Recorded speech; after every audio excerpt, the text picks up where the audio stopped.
Encontros com o Futuro, hoje com uma convidada muito especial, Letícia Toledo, superintendente executiva de pessoas do Banco Pan. Prazer ter você aqui com a gente. Obrigada pelo convite. Prazer é meu. E aqui comigo na bancada, Suelen Pedroso, professora da SPM, e Matthew Schurtz, diretor do World Observatory. Letícia, Encontros com o Futuro é uma iniciativa do World Observatory, da SPM e da Prime, que é o braço da ONU de Universidades de Negócio, no Brasil e no mundo. Letícia, conta pra gente qual é a proposta e a missão do Banco Pan. Bom, falando do nosso propósito, né, é potencializar uma vida financeira inteligente para as pessoas, né? Então, hoje a gente entende que a gente pode atuar de forma a ajudar, né, ali os brasileiros, né? Então, é um banco focado no Brasil. A gente quer abranger assim todas as classes sociais, né? Mais focado na classe B para baixo, né, e que a gente quer olhar para os principais diferentes desafios e momentos de vida dessas pessoas, né. Então, há pouco tempo a gente adquiriu 2 empresas, que são plataformas de marketplace, que é a Mosaico e a Mobiauto, né, focada em veículos. E nessa experiência, né, de conseguir pegar no cliente o consumo, né, então eu entendo o comportamento de consumo dele, se ele, quiser um financiamento, né, eu tenho não só o financiamento do carro para oferecer como produto, mas eu tenho um lugar onde ele pode buscar, qual é o melhor carro para ele, tamanho, qual que é a família, se ele quer um carro para trabalhar, né, para ser motorista de aplicativo, ou um carro de passeio. Então a gente pensa nessa quando a gente fala, né, potencializar, né, porque, assim, a pessoa já tem uma vida financeira, então a gente não quer ensinar uma vida financeira para eles, então por isso potencializar, né. Inteligente no sentido de que a gente quer, tá no que o cliente precisa, né, então, a gente quer conhecer também o cliente, e conseguir oferecer para ele, ali, o melhor crédito, por exemplo. Então se ele tem uma dívida com cartão de crédito e ele pode pegar um empréstimo com, né, com carro, por exemplo, como garantia, ou ele pode pegar um consignado, eu quero oferecer para ele um consignado, porque tem uma taxa muito melhor do que a taxa do cartão de crédito, né. Então a gente quer conhecer ali toda essa vida, dos nossos clientes, para poder ajudar ele ali, né, a enfrentar, tudo que a gente passa aí no dia a dia, né, tudo que ele precisar, né. Então a gente tem, assim, uma plataforma, digital completa hoje, né, em termos de banco, e a gente tem esses outros 2 marketplaces, né, um relacionado ao consumo mesmo, que é a Mosaico, né, que é a marca mais conhecida é o Buscapé, que é que é onde as pessoas buscam, né, e fazem pesquisa de preço, e a Mobiauto, que é focada aí no mercado de veículos. E Letícia, quem olha de fora, parece que o setor bancário, o setor financeiro em si, ele é um pouco padronizado, vamos dizer assim, estandarizado. Ah, e eu sei que não é verdade. Você enxerga algum diferencial do Banco Pan em relação às demais instituições financeiras, ou de serviço, ou de Uhum. atendimento, ah, que que seja um ponto positivo, que ajude vocês a alavancarem novos clientes? É verdade isso que você trouxe, fala assim, o mercado financeiro ele é bem, tem bastante concorrência, né, tem muitos players, e de verdade os produtos acabam, assim, como é regulado, né, então tem muita É coisa que a verdade. gente não pode ficar inventando muita coisa, porque, né, a gente tem ali o regulador, ainda bem, né, que eu acho que Talvez seja melhor. Não dá pra fazer brainstorm Melhor todo sim, dia. né. dá um pouco de segurança ali, né. Mas eu acho que a gente dentro olhando para o banco, né, a gente sempre fala, tanto, né, para os nossos funcionários: "Pô, aqui você consegue também inovar, né", a gente até brinca, dentro das 4 linhas, né, do que é possível, você consegue também, inovar e fazer diferente, né. Então acho que dentro do banco a gente tem algumas experiências, né, por exemplo, na parte de veículos, a gente foi o prime hoje a gente o lojista quando ele, né, tá como cliente para preencher para buscar se o cliente vai ter crédito e tal, antes ele tinha que preencher muitos campos, né, e isso em todos os bancos. E a gente inovou nessa parte de digitalização, né, lá atrás, isso já foi lá em 2019, por aí. E aí a gente vem evoluindo. Então, hoje a gente é um banco onde se preenche menos campos. Então, rapidamente o lojista já consegue saber quanto que é o crédito, se está aprovado ou não, quanto que é o crédito, quanto que é a taxa de juros que aquele cliente vai pagar. Né? Então, a gente conseguiu, dentro mesmo, né, assim, tendo segurança ao banco, né, de dar o crédito só com aquelas informações, então, com poucos campos, hoje o lojista já consegue rapidamente saber se o cliente vai ter crédito ou não. Eu adorei isso, desculpe interromper, mas assim, é muito raro um exemplo de burocracia que decresce, assim. No geral. Normalmente na burocracia, até tem teóricos disso nas ciências sociais, por si só, tende a crescer, tem uma lógica interna que aumenta sempre a burocracia. Vocês estão diminuindo, estão de parabéns. Eu a gente vai usando as tecnologias, né, que existem, né, consultando, né. Então, com poucas informações, vocês conseguem saber se é o caso de emprestadeiro ou não. E rápido, né, se o retorno é rápido. Mas deve ser difícil, né, pela questão da segurança digital, é uma forma difícil de compatibilizar, né? Isso é uma dificuldade para o banco, não? Lá a gente sempre fica falando, tem um head lá da área de segurança corporativa e a gente sempre briga, será que ele vai deixar a gente fazer isso? Então, assim, sempre tem que passar, antes da entrar, sempre tem que passar por uma validação de segurança. A gente, se tiver algum risco, a gente não segue, porque não dá para pôr, né, pela agilidade, colocar em risco alguma questão de fraude, enfim. Então, a gente sempre passa por essa validação de segurança. Tem um outro exemplo do Pix, né? Então, o PAN foi um dos primeiros bancos a fazer a questão do copia e cola, né? Quando surgiu o Pix. Hoje a gente já está acostumado no copia e cola, parece que o Pix já nasceu assim, mas ele não nasceu assim, né? Então, as pessoas, eu, por exemplo, eu anotava, né, a chave da pessoa e o valor. Eu anotava num papel ou anotava num outro celular, e aí, quando eu ia fazer o Pix, eu copiava. E o PAN foi um dos primeiros bancos a utilizar o copia e cola, né? Quando você copia e cola, ele já cola, já identifica a chave e já cola o valor, né? A gente chegou, quando a gente lançou o Pix, nosso Pix era o mais rápido, né? Porque a gente também preenchia menos campos, então era o mais rápido do mercado. Então a gente fala lá dentro dos funcionários, a gente consegue mesmo, né, num mercado regulado, inovar aqui dentro, né? A gente tem programas de inovação dentro do banco, e aí a gente vai sempre fomentando isso, assim, olhando sempre, né, porque os outros players também estão fazendo, né, para a gente não deixar nunca de olhar o mercado, mas fazendo tudo do que é possível, né, com segurança, né, e sem infringir nenhuma regra do regulador, por exemplo. E Letícia, o teu papel como superintendente executiva, qual é dentro do banco? Explica um pouquinho, identificar e reter talentos, não é só isso, é mais 360? Conta um pouco pra gente. Hoje eu tô no banco cuidando da área toda de pessoas, né? Existe a diretora da área que cuida de pessoas e jurídico, e aí eu cuido da área toda de pessoas. Então, todo o leque dentro da área de pessoas tá comigo. Então, assim, desde... Quantos são? Quantas pessoas são? Na equipe tem umas 60 pessoas. Tá. No banco a gente tem 2.800 funcionários. Tá. E você olha todos esses 2.800? Todos os 2.800 funcionários. Deve ser tranquilo. É isso, eu brinco que o assunto vai de A a Z. Então, na hora que você está vendo uma coisa muito estratégica, de repente você está vendo uma coisa mais menor. A gente está assim. segurando a Letícia aqui, alguém ficou sem férias. Então, calcula férias, fecha a folha. Essa semana a gente vai pagar a primeira parcela do 13º. Então, tá tranquilo. Tudo organizado. Então, desde seleção, né? Então, atrair talentos, fazer processos seletivos, programas de estágio, a gente tem programas de entrada bem estruturados, atuar na área de desenvolvimento, então tudo que passa por desenvolvimento do funcionário, capacitação da liderança, não só da liderança, mas também dos analistas. A gente tem programas segmentados dentro do banco, né? Então tem um programa de analistas, para o analista se desenvolver, né? A gente não foca só na liderança. Aí a gente tem um programa para quem quer ser líder, né? Então, para a gente preparar um analista sênior ou especialista que quer começar uma carreira de gestão, né? Que o primeiro nível é o coordenador. Então, a gente tem um programa que a gente chama Quero Ser Líder. E aí a gente forma essas pessoas em soft skills relacionados à gestão de pessoas.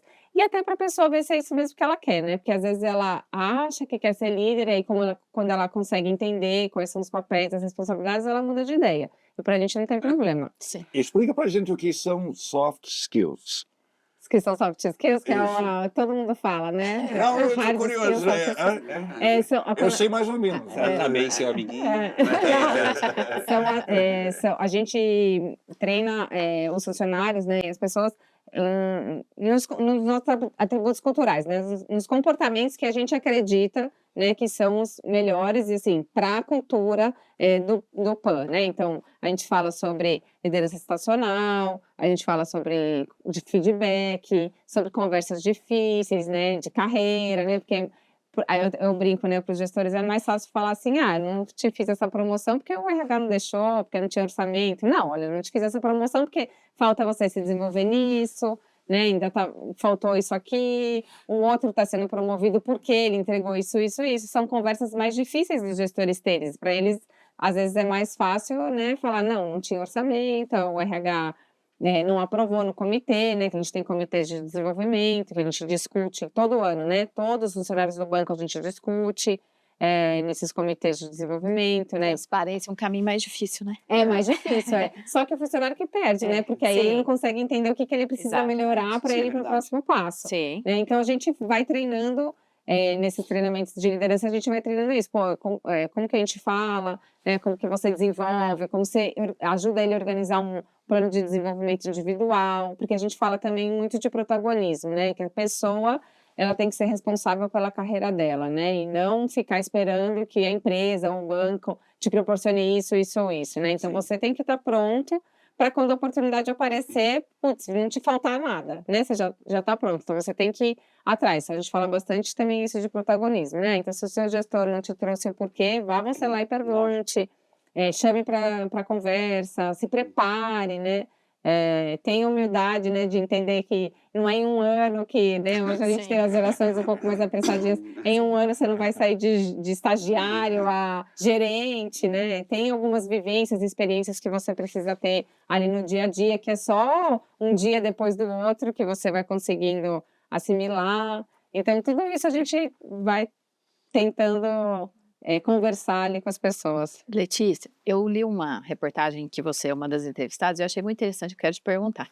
É sobre a questão, né, já que está falando de gestão de pessoas, a questão da responsabilidade social, que era sobre contratação inclusiva. E eu achei muito interessante que ela falou, pelo menos na reportagem, né, que está atribuído a mais de uma entrevistada. E aí você fala que, para além da contratação inclusiva, você considera muito importante o desenvolvimento, a empresa promover o desenvolvimento dessas pessoas dentro, né, ali da atividade empresarial. Como que isso acontece na prática? Eu achei muito interessante.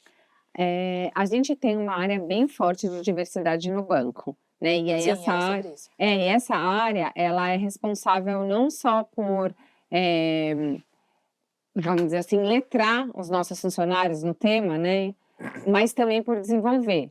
Então, a gente tem programas focados em cada um dos nossos grupos subrepresentados, vamos dizer assim. Então, a gente tem um programa focado em desenvolvimento da liderança feminina, a gente tem Legal, programa né? focado em raça e etnia, só para pessoas negras. A gente tem mentoria só para pessoas negras, a gente tem mentoria de mulheres, a gente tem programa focado em pessoas com deficiência e também para trabalhar o gestor da pessoa com deficiência. Então, a gente tem iniciativas mais intencionais, assim, quando o funcionário já está dentro do banco, focado, né, nesses grupos subrepresentados. E aí a gente sempre vai, banco, né? Então tudo a gente quantifica para apresentar como resultado. Sim. Então a gente sempre vai acompanhando. Mede tudo. Vai medindo tudo, exatamente. E a linguagem, você tem que se adaptar à linguagem do seu interlocutor, né? Então a gente vai se adaptando e vai levando os números. Então, assim, eu fiz um programa de liderança feminina, aí de um ano para o outro, quanto que eu consegui subir o número de mulheres em posições de liderança, né? A gente olha para a liderança geral, que é a conta de coordenador e acima, e a gente olha para uma liderança, alta liderança, que a gente chama, que a gente conta de gerente executivo e acima. E aí a gente vai acompanhando em cada um desses grupos essa evolução, né? De um ano para o outro, a gente vai revisando o conteúdo do programa, às vezes a gente rediscute, a gente chama pessoas que têm esse lugar de fala para construir com a gente também conteúdo do programa. A gente tem no banco 5 grupos de afinidade. Os grupos de afinidade já existem desde 2020, O que é 2019. um grupo de afinidade? Grupo de afinidade são pessoas que se identificam com aquela causa, né? Que então podem ter um lugar de fala ou podem ser aliados, que a gente fala, né? Então, eu sou uma mulher branca, mas eu posso, como aliada, estar no grupo de afinidade Afropan, que chama o grupo de pessoas Legal. negras no banco, né? E aí, esse grupo, eles são responsáveis também por conduzir a pauta dentro do banco. Então, nessa hora, a área de pessoas, né, que a gente chama no banco o RH de área de pessoas, a área de pessoas, ela é só o sponsor, né? Então, eu tenho uma pessoa do time de diversidade, que é do meu time, que participa das reuniões, mas ela ajuda facilitando muitas coisas que eles querem fazer dentro do banco. Mas eles tocam bastante agenda, porque aí isso está na cultura do banco, né? Então, a gente tem hoje 400 funcionários que fazem parte desses grupos de afinidade, né? Então, eles se reúnem no mínimo uma vez por mês e eles vão planejando as ações que eles vão fazer e a gente vai ajudando eles a operacionalizar, né? E às vezes adaptar uma ação ou outra para conseguir acontecer. E Letícia, e qual é a repercussão no ecossistema inteiro do banco? Como é que você sente, Aham. não só do grupo em si, eu imagino que esse empoderamento, esse apoio deva ser fundamental para que ele se desenvolva profissionalmente e até pessoalmente. Mas e para o ecossistema inteiro? Você sente um avanço? Eu sinto assim, no banco as pessoas falam muito dessa pauta, né, e que elas trazem, assim, bastante, assim, várias empresas viram um pouco moda, até agora já entrou uma nova moda, mas essa questão de diversidade lá atrás ela foi mais falada, né. E aí as pessoas falavam: "Ah, pô, mas a hora que você chega numa empresa, assim, a empresa fala muito, mas a hora que você chega você não vê as ações acontecerem de fato". E o que a gente escuta bastante lá no banco os funcionários falarem: "De fato, aqui a gente sente isso". Então, assim, eu vejo pessoas negras, eu vejo pessoas com deficiência, eu vejo, lideranças femininas, né, eu vejo um banco de mulheres também, né, o mercado financeiro, ele sempre foi mais masculino. Sim. Então a gente tem, depoimentos dos funcionários, né, de funcionárias, por exemplo, que quando a gente convida para falar, né, no banco, fala assim: "Ah, eu comecei a deixar meu cabelo natural depois que eu vim trabalhar aqui. Antes de trabalhar aqui, eu ficava fazendo vários tratamentos para o meu cabelo, ser liso, porque eu não me sentia, bem de usar meu cabelo natural". Ou pessoas, que são homossexuais de comentarem: "Ah, eu sempre tive que mentir na hora do almoço, eu saí com meu namorado, quando na verdade eu tenho uma namorada, eu não podia contar, Sim. porque eu não me sentia à vontade". Então a gente vê bastante as pessoas falarem, sobre isso dentro do banco, e quando a gente olha para fora, a gente vem avançando nas nossas premiações em relação à diversidade, né. Então o GPTW, ele tem, ele além do GPTW geral, né, que a gente entra nas melhores empresas para se trabalhar sem eu segmentar por negócio, a gente também entra nos melhores bancos para se trabalhar, né, nossa última colocação foi 4º lugar, e no outro ano tinha sido 5º, então a gente vem evoluindo. E aí ele faz recortes de diversidade.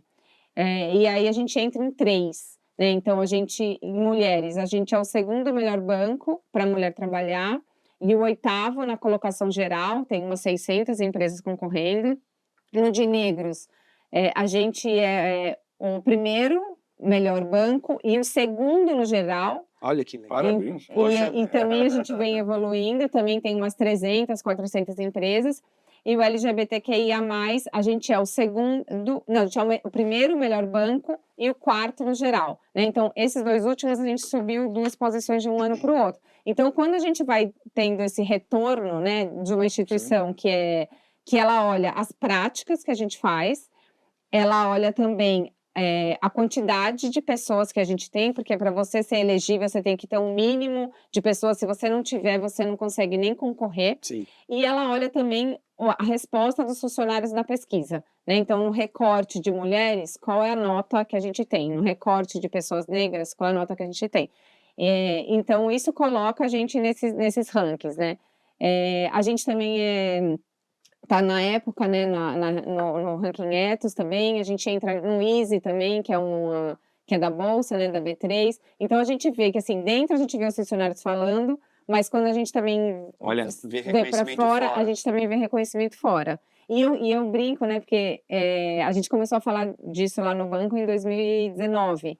Então, é uma jornada, né? Então, assim, a gente não é do dia pra não noite. é do dia para noite. E hoje, assim, acho que se a gente, área de pessoas, agora deixa só eles andarem, o negócio ele ia continuar Sozinho. andando, que é o ideal, entendeu? Ele não está vinculado na área de pessoas, né? Não é uma Incorporado, né? pauta só Virou de pessoas. cultura de empresa. Virou cultura. Incorporou. Sim, Virou sim. cultura. Esse ano, inclusive, a gente conseguiu colocar um índice de diversidade como meta de toda a liderança. Foi, assim, é uma construção desde 2019 tentando, porque a gente, nesses rankings, às vezes a gente era penalizada porque a gente não tinha meta, só tinha meta na área de pessoas. Sim.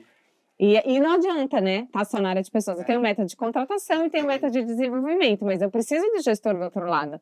Então, esse ano, pela primeira vez, e a gente teve lá o CEO defendendo. Então, assim, é toda uma jornada que começou lá em 2019 de conscientização, letramento. E qual é a nossa responsabilidade, né? A gente tem uma responsabilidade para a sociedade, né, nesse tema. Isso que a Letícia falou é fundamental. O Ladislau repete muito, que é um dos nossos professores orientadores aqui.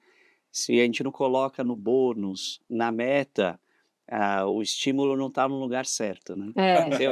Você sente isso? O incentivo, né? Qual é o incentivo, né? A gente me fala, mas qual é o incentivo? Eu tenho um incentivo que Pessoal. talvez já seja mais parte de mim, né? Até a faculdade que eu fiz, tal, por onde eu passei. Mas o outro não teve essa mesma experiência. Então, precisa ter um incentivo diferente ali. Então, foi uma batalha, mas a gente conseguiu pela primeira vez colocar. E, assim, não queremos penalizar, mas a gente precisa começar a olhar para isso. Igual a gente olha para o lucro líquido, igual a gente olha para o número de clientes, igual a gente olha para a satisfação do cliente, igual a gente olha para a satisfação do funcionário, né? Então, no começo. E se eu entendi, tem uma nova moda. Qual é a nova moda? Agora que fala muito na área de pessoas, né? Acho que a questão da saúde mental, emocional, né? Acho que depois da pandemia... Isso está muito forte, muito presente. Isso. Então, hoje, assim, todos os fóruns que eu participo de RH, a gente sempre, essa pauta vem, assim, o que as empresas estão fazendo, qual que é o papel, o que a gente pode fazer, né? Que também não é uma pauta 100% responsabilidade da empresa, mas a empresa consegue também... lá no banco a gente tem várias ações, assim, relacionadas à saúde de forma geral, né? Sim. Interessante ver a empresa assumindo coisas que estão muito longe do core, mas que ajudam o negócio a andar de uma forma impressionante. Letícia, um ponto aqui. Com esse avanço das tecnologias, ainda mais numa empresa em que os processos estão bem estabelecidos e é bem regulamentada, a briga do RH com o departamento de TI, que vai avançando com inteligência artificial, por exemplo, você já tem sentido reduções de algumas áreas ou de avanço de ferramentas para os teus funcionários? Eu vejo bastante avanço de ferramentas, né? Inclusive, a gente fez agora... Eu acho que a inteligência artificial, ela não vai substituir o ser humano, porque precisa do ser humano ali, né? Então, um exemplo prático. Todos os funcionários contratam metas, né? Metas individuais. Cada funcionário tem 3 metas individuais. E a gente, o ano passado, a gente pegava uma amostra dessas metas e lia para ver se ela é mensurável, se ela é atingível, se tem proposta pelo funcionário. Pelo funcionário. Legal, então, isso, o funcionário contrata, o gestor aprova. Aí a área de pessoas pegava uma amostra para ler. E a gente, obviamente, não vai conseguir ler todas, porque são 2.800 funcionários, vezes 3 metas, é impossível a gente ler todas. Aí, esse ano, né, provocado até pela minha chefe, vamos pensar em alguma coisa de inteligência artificial para ajudar a gente a ler a meta. Aí, a gente, em parceria com a área de TI, tem uma pessoa no meu time também que cuida da área de sistemas, e aí ele e a pessoa de TI treinaram a IA, né, inteligência artificial, na metodologia SMART, que é a metodologia que a gente usa de metas. Então, assim, precisa da pessoa. Então, assim, a gente tem que ensinar ela. Então, eles foram ensinando ela. O que é SMART, né? Então, ensina. Aí, joga as metas lá. Genial. Aí, ela devolve. Aí ela devolve, tipo, às vezes não tem nada a ver. Aí não, você tem que ensinar de novo, você tem que... Então, sempre precisa do ser humano. Então, assim, foram várias fases para a gente ensinar ela. E aí a gente chegou em, sim, 70% de assertividade. Não é que ela... Mas já ajudou. Já ajudou muito. Aí vamos fazer um piloto. Então, pega todas as 60 pessoas do RH, joga nelas as 60 metas, 3 metas por pessoa de todas as pessoas do RH. Então, joga nela lá, 180, 200 metas. Aí ela volta. E ela volta, eu fiquei bem surpresa, porque a minha voltou, por exemplo. As minhas 3 metas voltaram. E ela volta falando assim, olha, aqui você não colocou o ponto de partida, aqui eu não entendi qual... Pra você, pra mim. Tava pondo a regra. Que tava fazendo... Que você não colocou a meta, quando que você vai apurar, e aí você volta, né, aí você lê o que ela colocou, você volta no sistema e põe. Aí, dali um tempo, ela roda de novo. Aí eu recebi, agora suas metas foram A bichinha aprovadas. inteligente. Então, É um assim... pouquinho humilhante, né? É Deve ser isso. corrigido Pela máquina. E depois ainda recebeu um parabéns da aprende, máquina. E aí a gente rodou no banco inteiro. Então, assim, ela veio para ajudar. Então, acho que isso é um exemplo, assim, mas precisa das pessoas ali. Sim. Porque às vezes ela alucina também, então que a linguagem que eles Precisa falam lá, os medicar. técnicos. Isso, aí você precisa do ser humano ali. Trazer Mas não só, realidade. por exemplo, a meta vai ajudar, porque quando a gente for apurar, né, no final do ano, as metas vão estar completadas de forma correta. Né? Então, acho que tem pontos bem positivos. Olha, Letícia, foi um prazer enorme te receber aqui. Dava pra gente ficar a manhã inteira. Isso. Obrigada. Foi muito legal conhecer um pouco, não só do teu trabalho, mas do banco. E ver como o banco está tão à frente. E parabéns pelo que vocês alcançaram em ESG. Obrigada pelo convite. Prazer meu bater um papo aqui com vocês. Nota 10. Tchau.